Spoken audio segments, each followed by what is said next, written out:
So, all you scared to death Negroes,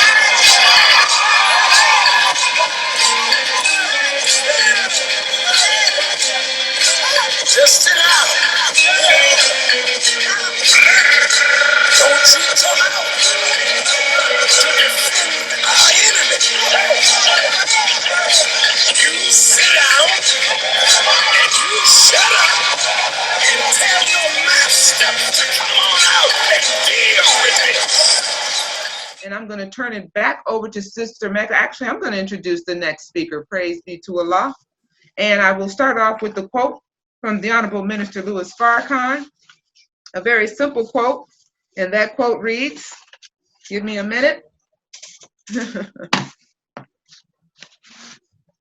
There will be no new normal, okay? There is no new normal. And so as we look at the reality of what has happened since COVID, we know that the Honorable Minister Louis Farrakhan will be speaking to us on July 4th of this year, this month, and we want to be able to hear the voice of the Honorable Minister Louis Farrakhan as he directs us in all of these endeavors that we have for school, all of the endeavors that we have for our personal lives. This brother that I'm going to present to you is Brother Dr. Wesley Muhammad. And Dr. Wesley Muhammad is a student minister of the Nation of Islam who sits on the Executive Council, which is the governing body of the Nation of Islam under the direction and guidance of the Honorable Minister Louis Farrakhan. Dr. Muhammad is also a member of Minister Farrakhan's personal research team. Dr. Muhammad holds a doctorate degree and a master's degree in Islamic studies from the University of Michigan, Ann Arbor. He is published in several peer-reviewed scholar journals, such as the American Journal of Oriental Studies, and writes a column in the Final Call newspaper. Dr. Muhammad is the author of several books, and we all know about these books, right? They're saving our brothers' lives who's smoking that weed. The Assault on the Black Man, Black Manhood and the Black Masculinity, and the Book of God, an encyclopedia of proof that the Black man is God. Wow. And so, without any further delay, as we look at the spiritual development of the student, because as we look at everything that you all will acquire in terms of knowledge and wisdom, the understanding is that the best credential that you can have, sisters and brothers, students, is the credential of your Shahada. And one of the things that I want to say about Dr. Wesley that I personally admire and love about this brother is not the knowledge base, it's not the books. Dr. Wesley, whenever you hit that podium to speak, I can feel your gratitude for the Honorable Minister Louis Farrakhan. And so I pray that in all that you experience, students hearing from him, you will hear the gratitude that he has for these teachings and the divine message of the Honorable Minister Louis Farrakhan that we have received. Dr. Wesley, it's all yours.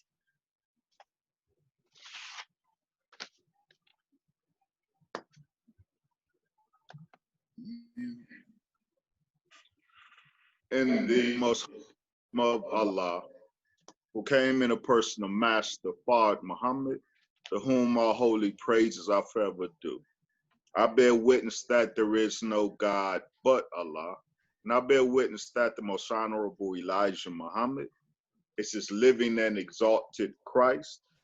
I further bear witness that the honorable Brother Minister Farrakhan is their divine reminder, messenger, Messiah in our midst today. In their names, I greet you, Sister Odetta and the illustrious panel, and all of the students who are tuned in with the greeting words of peace. Assalamu alaikum.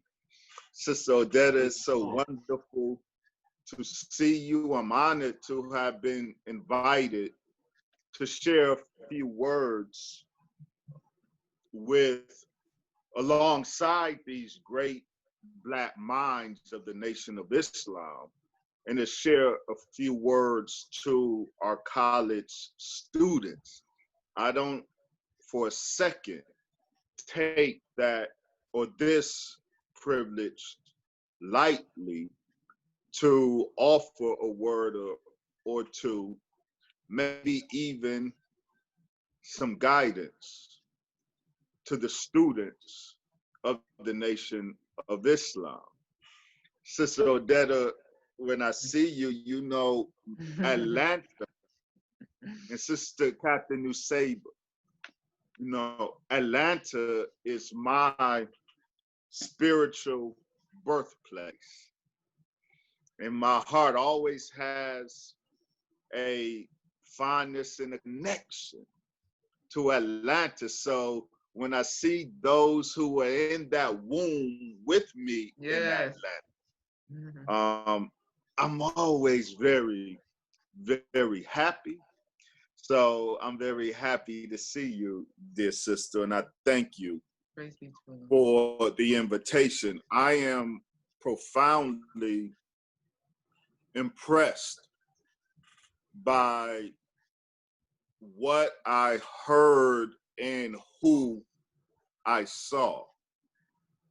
Sister Makita, Dr. Tony, Dr. Mayada, am I pronouncing that correctly? Mayada. Mayada. Brother Joshua, Brother Tariq, my brother Dr. Ridgely. I'm very inspired by what I heard and what I saw.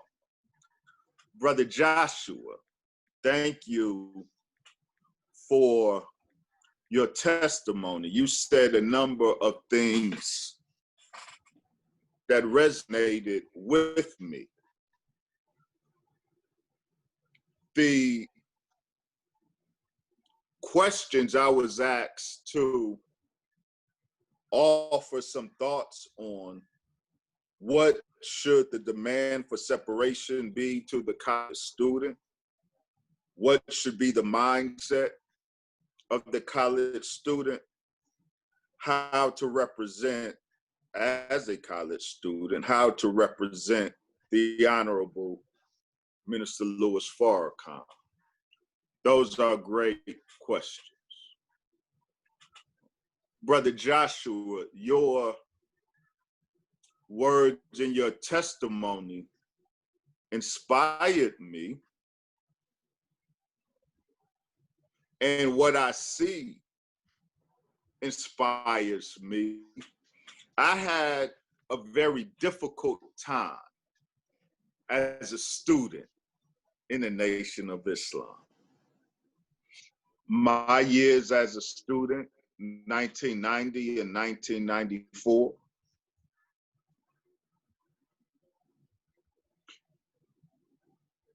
you mentioned, Brother Joshua, the phenomenon, the Black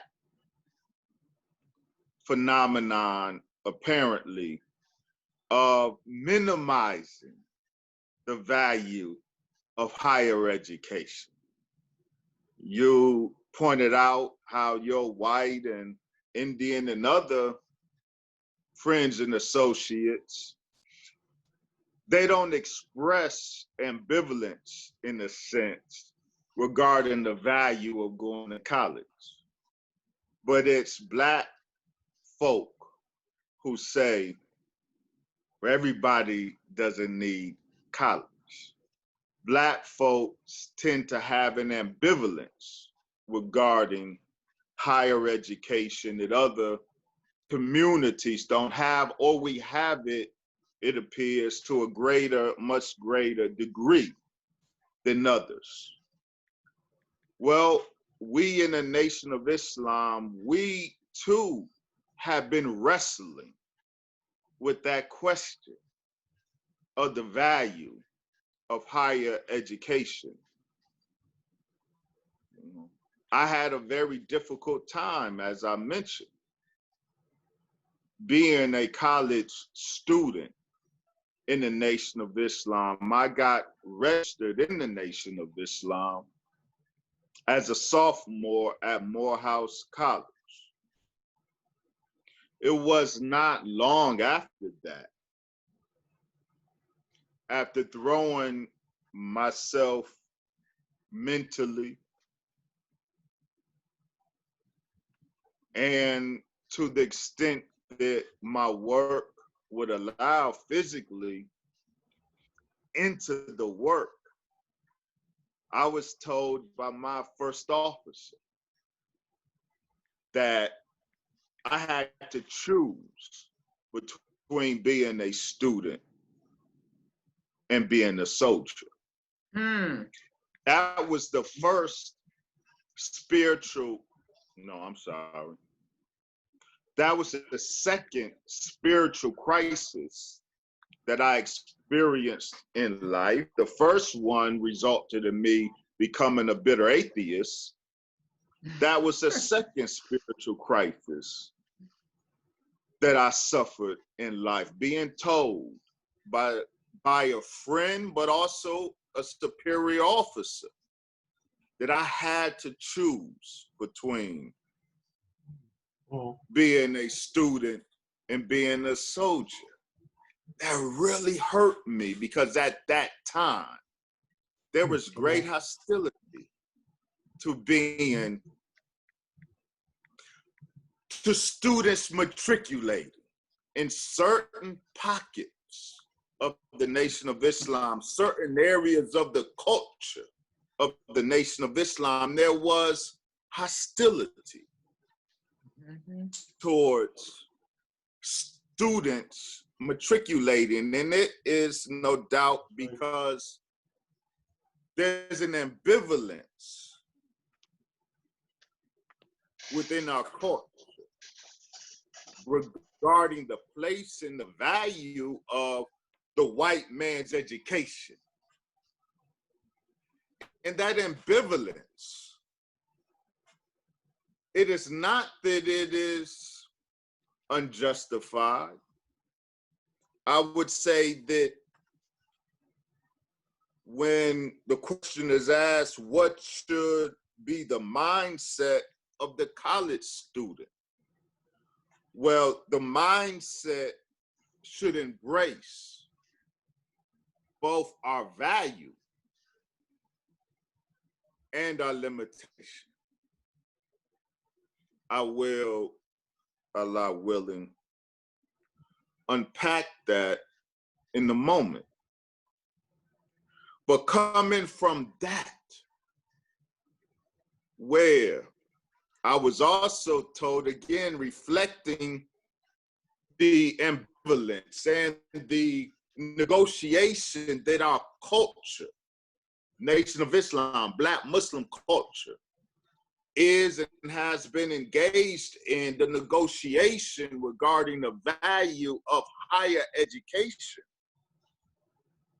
Within our context, higher education as a euphemism, in some people's mind, a euphemism for the white man's education.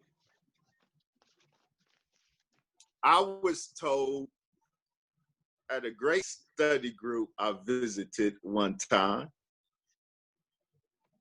that because I got my Islam while a college student, mine was less authentic than one who got their Islam in prison. That was said to me publicly in the study group circle. So, students, you may experience some difficulty being a student and a soldier. I hope in 2020, I would hope your experience is not like my experience was. But at the possibility that to one degree or another, one or two of you may have experienced similar circumstances. These questions, Sister Odetta, I think help me to offer maybe some guidance as a student soldier in the Nation of Islam that is not easy to be. And again, because our culture, we have not come to terms, or we have not settled on a verdict as a culture, Black Muslim culture. We haven't settled on a verdict on the value of higher education. We still,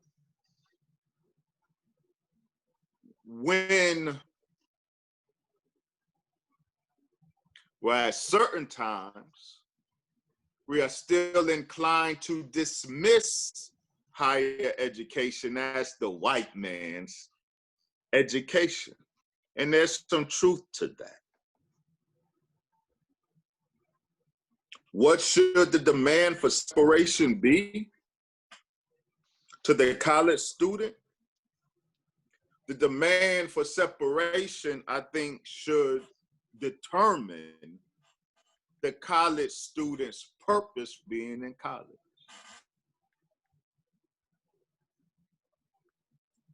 And by having our purpose for being in college determined by the demand for separation, that would help establish the architecture in our mind, help determine the contours of our mindset as a college student.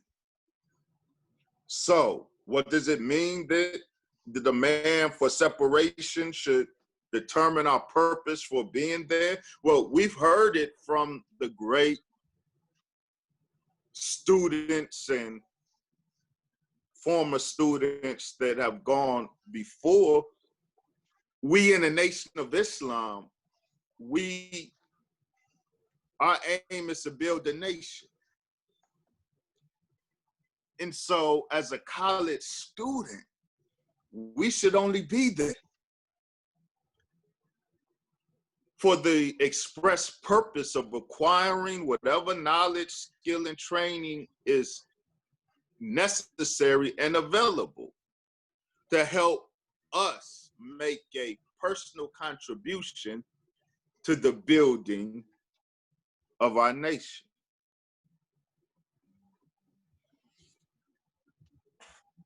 What should the mindset of the college student be? That I would offer is a more nuanced situation. What should the mindset of the college student be? And that speaks to, I would offer, the reason for the ambivalence that our culture, Black Muslim culture, has towards so-called higher education, so-called white man's education. Because the mindset that we have as a college student, the mindset that we have as a recipient of the white man's education, as one who has acquired higher education in the West, what that does to our mindset does a lot to determine the value or lack of value of higher education within the culture of the Nation of Islam. What should our mindset be? Should we feel some type of way? Should you, college students, tuck your student status in during Savior's Day because that's the white man's education that you're pursuing, and you don't want to be judged as inauthentic because you're pursuing the white man's education?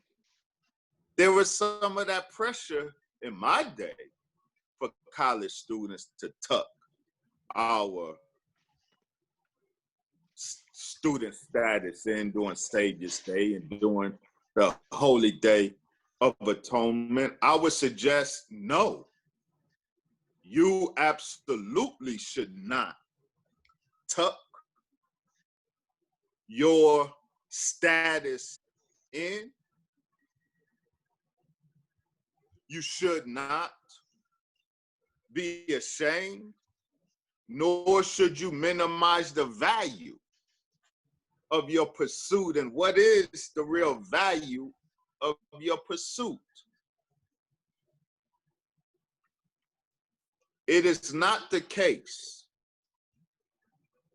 that one needs a college, ya Allah, it's not the case.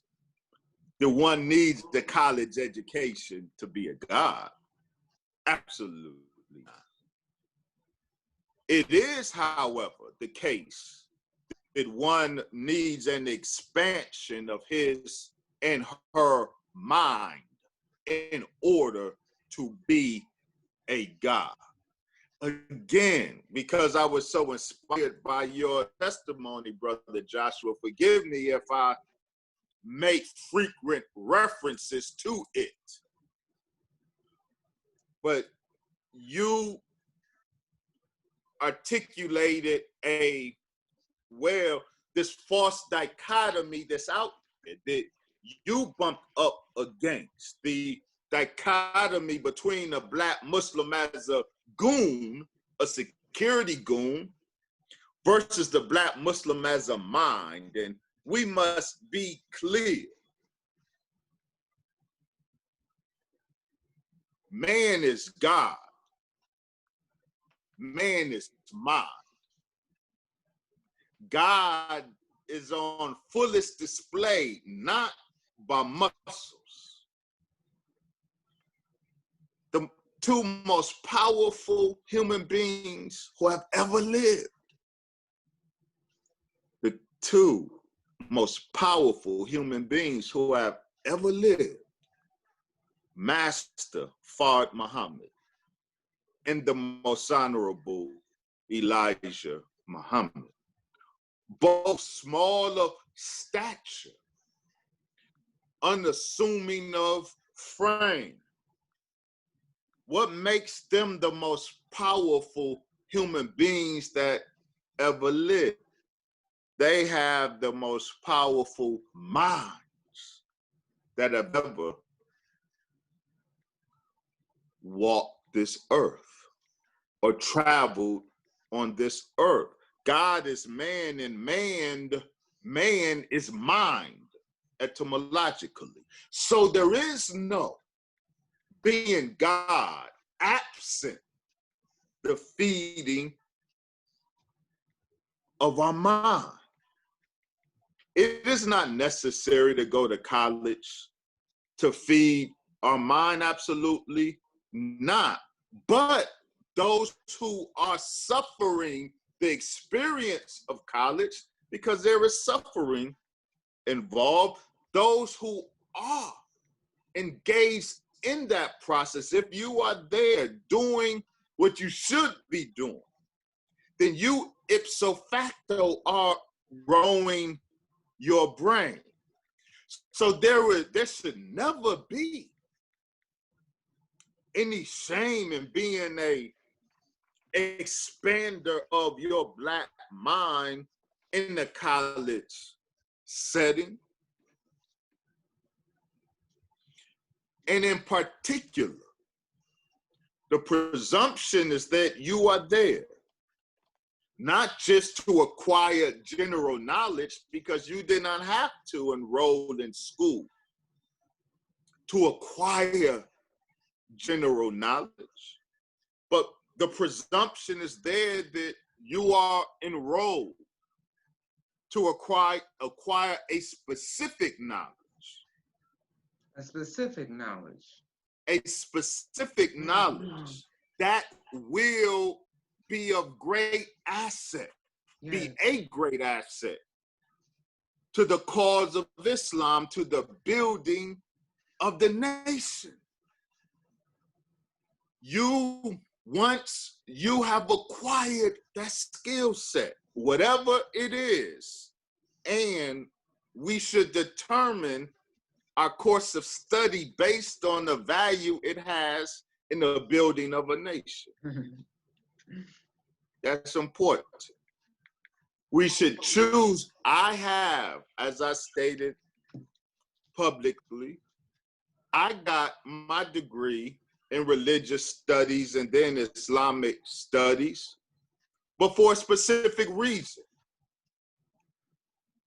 My mission in life, the reason for which I was born into this world, crystallized for me my first year in college, and everything I did from that point was to serve that mission, and that mission was and is the academic vindication of the teachings of the Most Honorable Elijah Muhammad.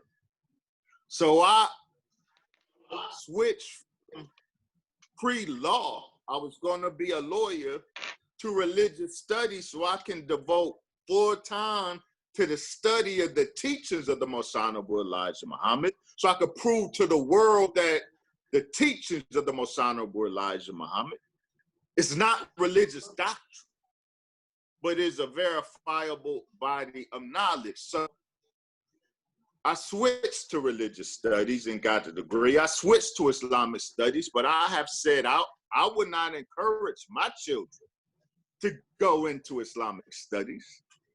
I would not encourage my children to go into religious studies. I did that for a particular reason.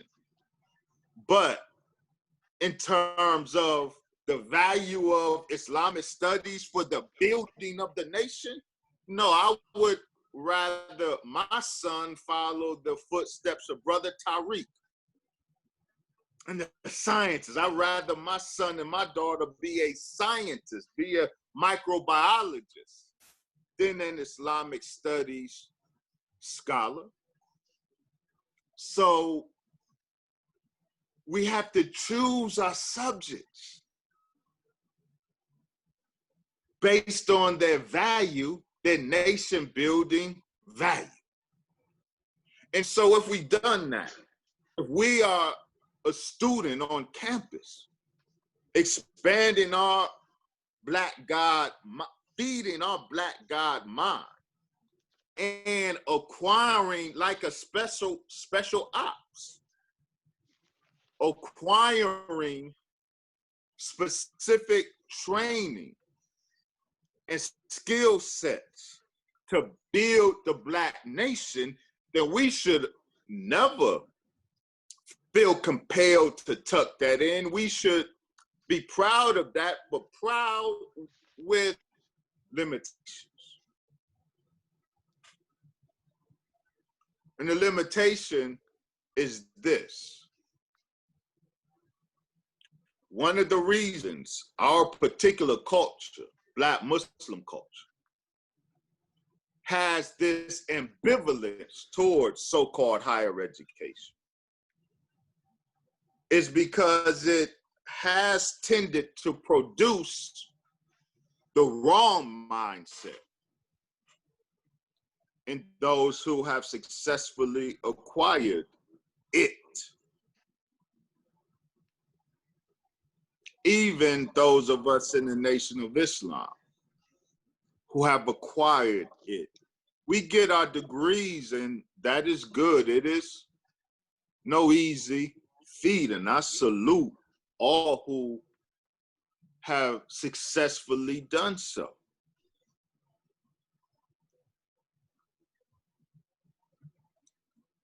Knowledge, in as much as it feeds the mind and mind makes God or mind is God. The process of education should help make us a God, but Western education can make us a Negro. And we have to battle against being made a Negro as we are requiring Western education. And one thing in the nation, in this culture, there's an epistemology of knowledge. There's a hierarchy of knowledge. And that's what's important. I will close on this note, Sister Odetta. The hierarchy of knowledge, respecting the hierarchy of knowledge is important. And so as we negotiate the value of higher education, the value of the white man's education, if you will, in and for our culture, recognizing the hierarchy of knowledge is important, and it helps keep our mindset where it should be. What do I mean, the hierarchy of knowledge?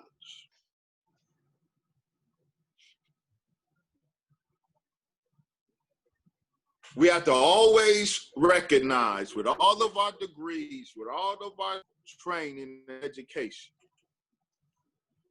we have to always recognize and respect the difference between revelation and scholarship. Personally, I get offended for my teacher, the Honorable Minister Farrakhan. Though we mean well, but when we put him in the context or category of a scholar, when we do that, we illustrate that we don't understand the different categories of knowledge. It's an insult. As a scholar, I am saying it's an insult to the Honorable Minister Farrakhan to call him a scholar.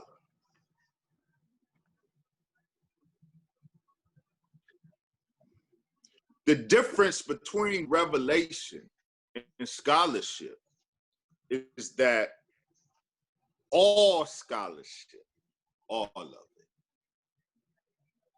comes with an inherent margin of human error. All scholarship, the best scholarship, the best science of this world comes with a significant margin of human error. That's what separates scholarship from revelation. Revelation comes from God. Revelation has no margin of human error. The Honorable Brother Minister Farrakhan is the mouthpiece of God and the transmitter of revelation from God. This scholarship that we do, this science that we do, this is a very human process that we engage in. A very human process that we engage in, which means this process of scholarship, this process of science is a process that is littered with trial and error. And that process of trial and error is the reason the best of our scholarship, the best of our science comes equipped with a significant margin of human error. So the best of what we offer has an asterisk by it. The best of what we offer has an asterisk attached to it. That is not the case with Revelation. That is not the case with the Honorable Brother Minister Farrakhan. He is no scholar. That's cheap. Because his word is not scholarship. That cheapens his message. If his word is scholarship, then it is inherent with human error in it. That is not Farrakhan. So I say that to say, once we recognize the hierarchy of knowledge and Nation of Islam culture demands that there's this recognition of the hierarchy of knowledge. And when we, with our education, when we enter this culture and we give an air as though we don't respect that hierarchy of knowledge, that helps create the ambivalence that this culture has for higher education, for the white man's education.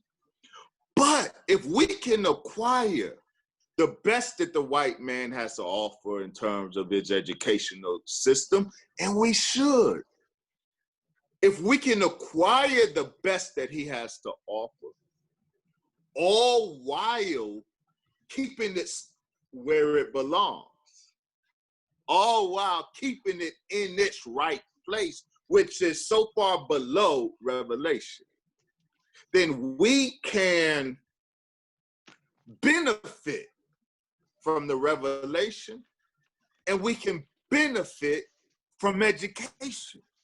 And there not be any conflict within ourselves that inclines us to, what do they call it? What's the word I'm looking for? It escapes me. Maybe Allah doesn't want me to say that. But in any case,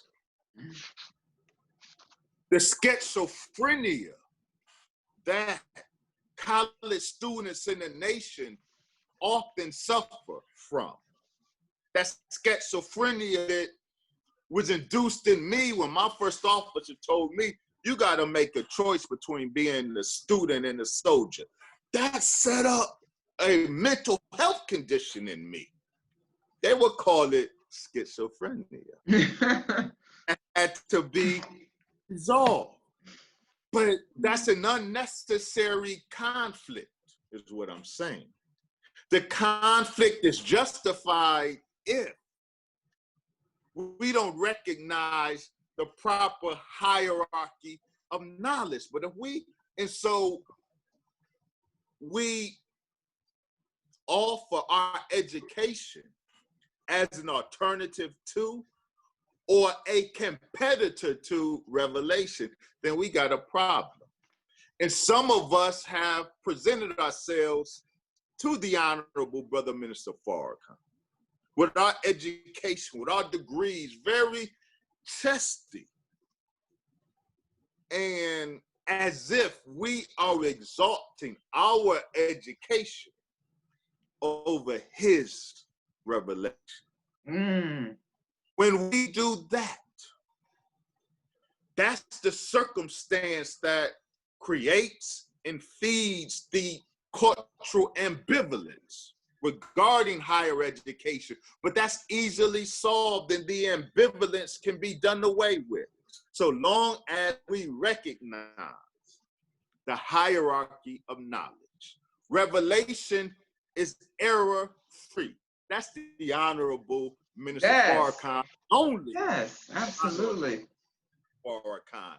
Absolutely. Education in this world inherently has a margin of human error. So it is far below revelation, but we who have revelation and who have acquired education, we can harmonize the two in a way that will benefit us personally and benefit our nation, inshallah.